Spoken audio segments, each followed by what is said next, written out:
Rumah baru kami dekat Terengganu. Cantik tak? Cantik. Jom kita masuk. Jom kita vlog. Okay, masuk. Happy tak?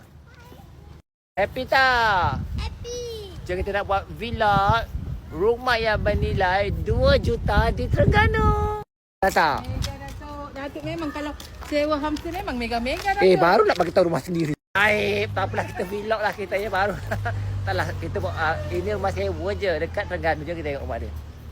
Halo, ada swimming pool. Jom kita masuk Baru kita masuk rumah sewa homestay kat Terengganu. Kalau kita nak main lompat satu. Boleh. Suka tak? Oh, Sebenarnya Papa kalau travel memang suka sewa homestay. Selain lebih selesa, bila anak ramai ni memudahkan Papa. Papa terpaksa sewa homestay sebab nak daripada KL nak ke Redang amat jauh. Dan bila dah sampai anak-anak gembira sangat. Tak ada benda yang paling menyeronokkan sebenarnya bila kita tengok anak-anak kita gembira. Walaupun kita penat tapi rasa lega sangat. Inilah momen yang terindah je Papa share kepada korang.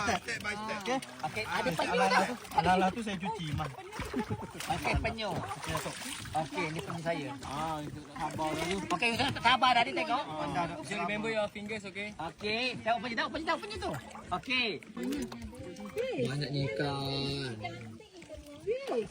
Boleh makan tak ikan ni?